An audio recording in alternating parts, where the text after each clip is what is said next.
Pernahkah teman-teman merasa jika belakangan ini matahari terasa menjadi lebih panas?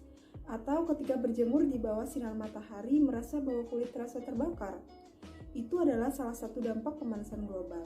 Penipisan lapisan ozon yang membuat sinar matahari lebih mudah mencapai bumi karena tanpa penghalang.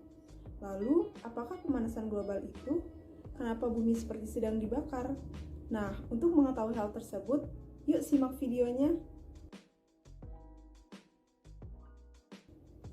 Assalamualaikum warahmatullahi wabarakatuh. Tabi pun, perkenalkan nama saya Fatimah Suralutfia. Teman-teman, bagaimana kabarnya hari ini?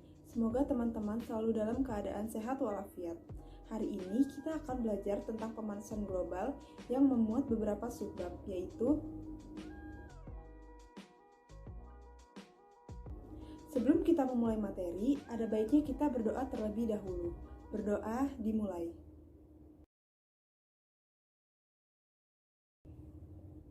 Berdoa selesai. Pemanasan global atau global warming adalah suatu proses meningkatnya suhu rata-rata atmosfer, laut, dan daratan bumi. Saat ini, rata-rata suhu bumi berkisar 15 derajat Celcius, meningkat cukup signifikan selama 100 tahun terakhir. Sementara, suhu rata-rata Indonesia tertinggi saat ini berkisar 35-37 derajat Celcius. Ada beberapa faktor penyebab yang memicu terjadinya pemanasan global. Jika dibiarkan terus-menerus, bumi akan menjadi rusak dan akan berbahaya bagi makhluk hidup yang tinggal di bumi. Apa sebenarnya yang menyebabkan bumi ini semakin panas? Mengapa bumi bisa mengalami kenaikan suhu? Nah, ini dia penyebabnya. 1. Efek rumah kaca. Tahukah teman-teman bahwa bumi kita ini ada lapisan udara yang disebut atmosfer? Di atmosfer bumi terdapat banyak gas-gas rumah kaca seperti karbon dioksida, metana, nitrogen oksida, CFC, serta dalam jumlah yang lebih kecil uap air. Meskipun dalam jumlah yang kecil, gas-gas ini memiliki pengaruh yang sangat besar, karena gas-gas ini menyebabkan efek alamiah yang disebut sebagai efek rumah kaca. Efek rumah kaca pertama kali dikemukakan oleh fisikawan Prancis Joseph Fourier pada tahun 1824. Lalu, seperti apa proses terjadinya efek rumah kaca? Seperti yang kita tahu, kaca bisa memantulkan cahaya. Mekanisme ini dalam skala besar juga terjadi di bumi. Efek rumah kaca dimulai dari cahaya matahari. Saat energi yang dipancarkan matahari masuk ke atmosfer, maka panas dan cahaya tersebut akan diteruskan hingga ke permukaan bumi. Di permukaan bumi, energi matahari akan diolah seperlunya dan sisanya akan diubah menjadi bentuk panas inframerah dan dipantulkan kembali ke atmosfer agar bisa kembali lagi ke luar angkasa. Namun sayangnya, di atmosfer ada karbon dioksida dan gas polutan lainnya yang bisa menyerap panas inframerah tadi. Akibatnya, energi panas yang seharusnya keluar dari atmosfer bumi malah terperangkap di atmosfer dan menyebabkan suhu permukaan bumi meningkat. Secara alamiah, efek rumah kaca menghangatkan suhu permukaan bumi agar kita dapat hidup dengan hangat dan nyaman. Tanpa efek rumah kaca, suhu permukaan bumi akan sangat dingin. Namun, jika konsentrasi gas-gas yang tidak bisa ditembus gelombang inframerah ini terus meningkat, maka akan lebih banyak gelombang inframerah yang tidak terperangkap. Akibatnya, suhu permukaan bumi terus meningkat. Sebelumnya, telah disebutkan beberapa gas penyebab terjadinya efek rumah kaca. Nah, perlu teman-teman ketahui bahwa gas-gas tersebut disebabkan oleh aktivitas-aktivitas manusia yang menghasilkan gas rumah kaca. Yang pertama, transportasi. Polusi udara disebabkan adanya gas-gas buang dari sarana transportasi, seperti karbon monoksida, nitrogen oksida, belerang oksida, hidrokarbon, dan partikel lainnya.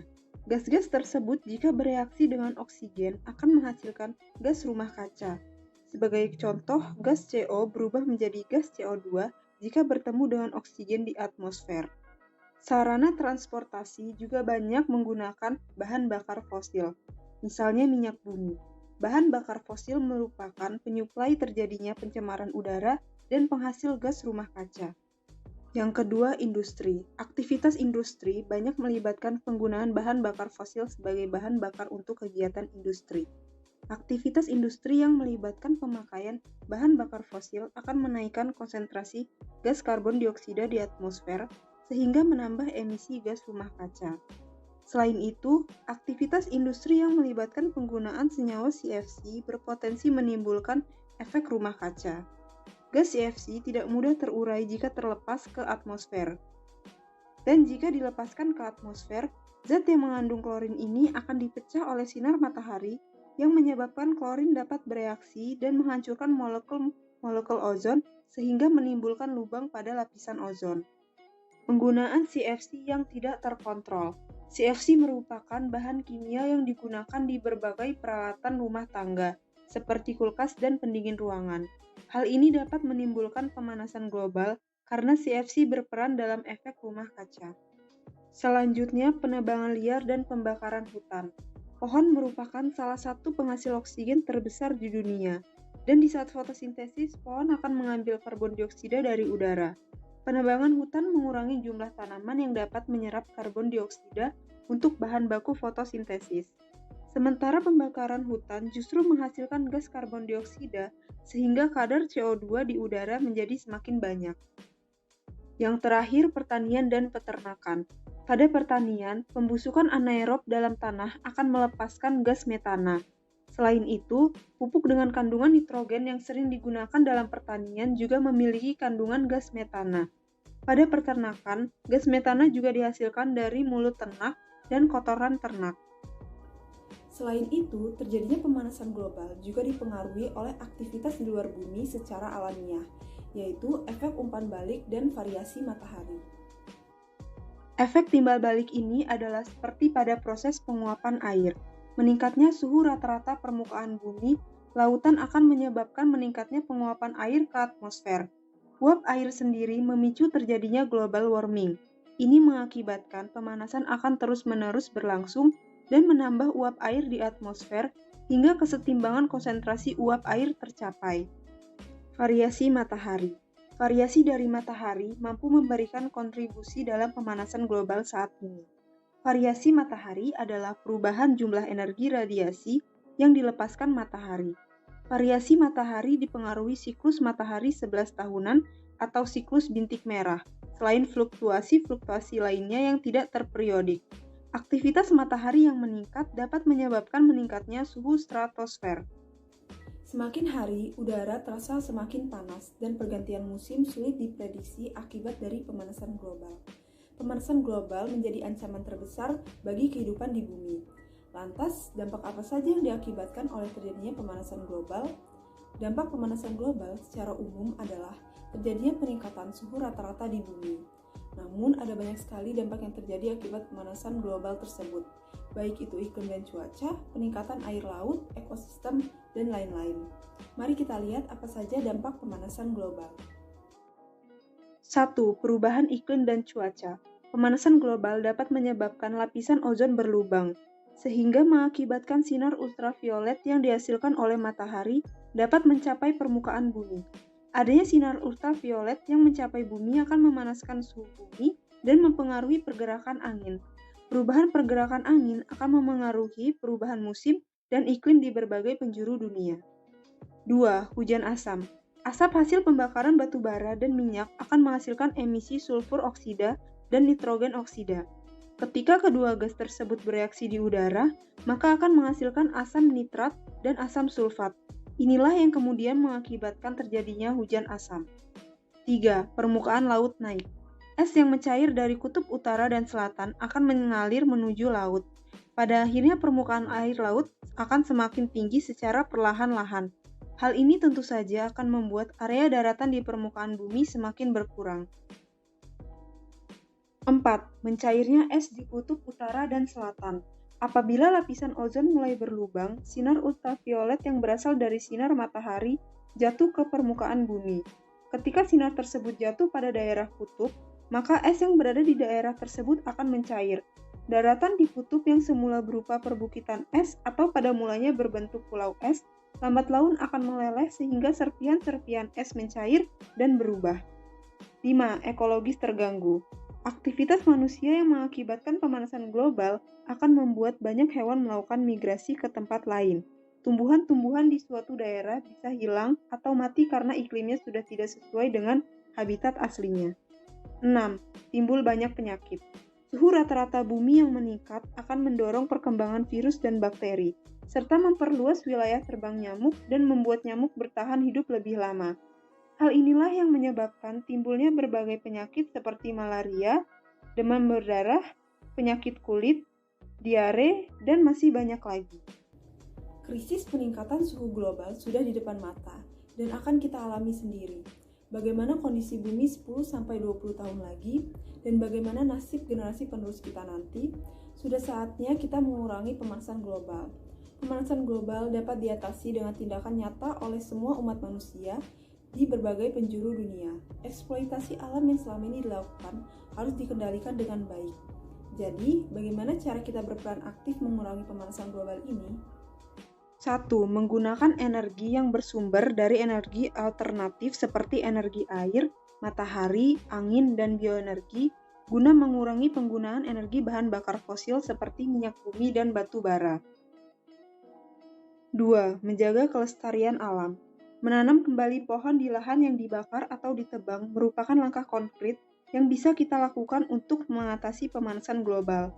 Dengan banyak pohon, karbon dioksida akan diserap oleh pohon tersebut. 3. Mengurangi penggunaan kendaraan bermotor. Untuk mencegah pemanasan global, kita bisa bersepeda atau berjalan kaki jika pergi jarak dekat, atau menggunakan transportasi umum.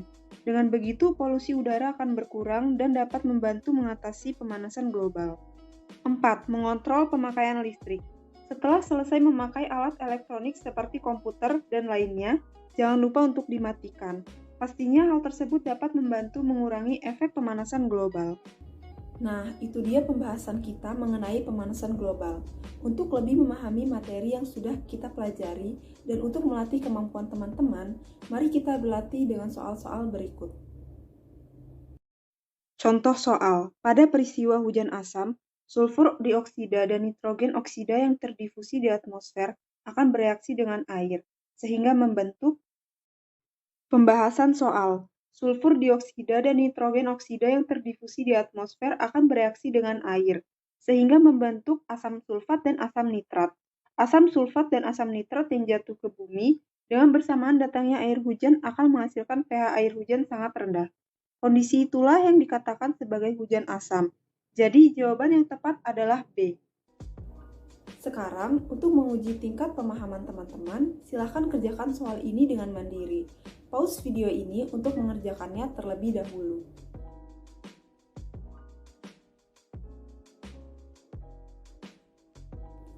Bumi merupakan sebuah tempat tinggal yang nyaman untuk ditinggali oleh makhluk hidup. Kondisi udara yang baik, air yang segar, dan hamparan pepohonan yang hijau. Namun kini kondisi bumi telah berubah. Bumi yang sekarang penuh dengan polusi udara, kebakaran hutan, pencemaran air, serta pemanasan global. Jadi, mari kita selamatkan bumi ini dengan mengurangi pemanasan global. Wah, ternyata fisika sangat dekat ya dengan kehidupan kita. Hal ini tentunya harus menjadi pemacu kita untuk terus semangat dalam mempelajari pelajaran ini. Nah, teman-teman, sekarang waktunya berdiskusi. Manfaatkan waktu diskusi ini sebagai ajang untuk membangun kemampuan berpikir kritis kalian. Silahkan pause video ini untuk memulai diskusinya.